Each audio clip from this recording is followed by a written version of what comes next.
জলাবদ্ধতা এবং ড্রেনেজ যে আসলে অপরিকল্পিত সিস্টেম। এই ওয়ার্ডের সবচেয়ে মূল সমস্যা হচ্ছে গিয়ে যানজট, জলবদ্ধতা এবং আরেকটা সমস্যা হচ্ছে কি রাস্তার যেই অবকাঠামোগুলো হচ্ছে, যে রাস্তাগুলো হচ্ছে সেই রাস্তাগুলো 1 বছরের বেশি টিকছে না। মানে দেখা গেছে আমাদের 5ই আগস্টের পরবর্তী সময়ে আমাদের কসাইবাড়ি থেকে দক্ষিণখানে রাস্তাটা তৈরি হয় এবং এখন এই 2026 সালের মে মাস চলতেছে।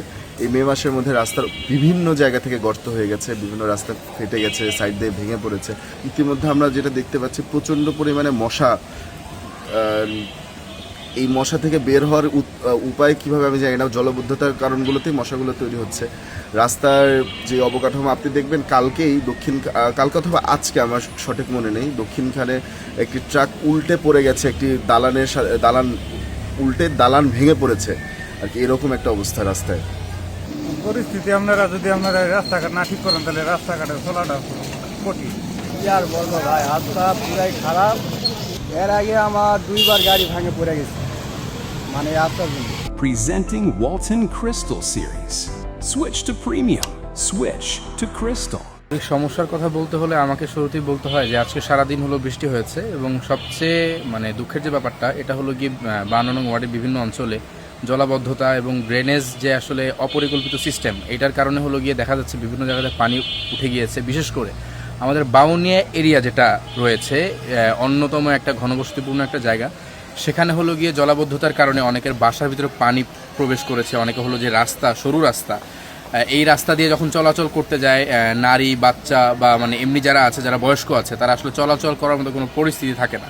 আমি এইখানে আসলে বলতে চাই যে বৃষ্টি হলেই বিভিন্ন জায়গায় জলাবদ্ধতার সৃষ্টি হচ্ছে। ড্রেনেজ যে একটা ব্যবস্থা, এটার হলো গিয়ে অপরিকল্পিত অবস্থা হওয়ার কারণে বিভিন্ন জায়গাতে পানি জমে যাচ্ছে।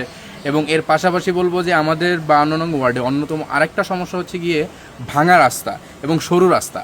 একদম সরু রাস্তা হওয়ার কারণে সেখান দিয়ে একটা রিক্সা বা 2টা রিক্সা আসলে ঠিকভাবে চলাচল করতে পারে না। এই রাস্তা দিয়ে প্রায় লক্ষাধিক লোকের আসলে চলাচল প্রতিনিয়ত। তো এই রাস্তাটা নিয়ে আমরা প্রায়শই এইটা নিয়ে হলো অনলাইন মাধ্যমে বিভিন্ন জায়গাতে আমরা লেখালেখি করি এবং সেখানে স্থানীয় যে জনগণ, তারা হলো গিয়ে ওই রাস্তা দিয়ে চলাচল করার সময় আপনি দেখবেন যে একজন গর্ভাবস্থায় একজন নারী ওই রাস্তা দিয়ে চলাচল করতে পারবে না এবং একজন বৃদ্ধ মানুষ সে ওই রাস্তায় স্বাভাবিকভাবে কোনো যানবাহন দিয়েই না, প্রাইভেট কার হোক, রিক্সা হোক অথবা যে কোনো লেগুনা হোক, কোনো মাধ্যমেই ওই রাস্তার চলাচল উপযুক্ত না। তো আমরা আসলে বলতে চাই যে আসলে ওই এরিয়ার যে অঞ্চলে যারা রয়েছে অধিবাসী, তাদের আসলে প্রাণের একটা দাবি আমাদের বাউনিয়া বটতলা থেকে শুরু করে, অর্থাৎ জসিমউদ্দিন থেকে শুরু করে ইসিবি চত্বর পর্যন্ত যে রাস্তাটা রয়েছে, এটা আসলে ঠিক করার জন্য আমরা আসলে যারা দায়িত্বশীল ওনাদের আসলে দৃষ্টি আনতে চাই আর কি।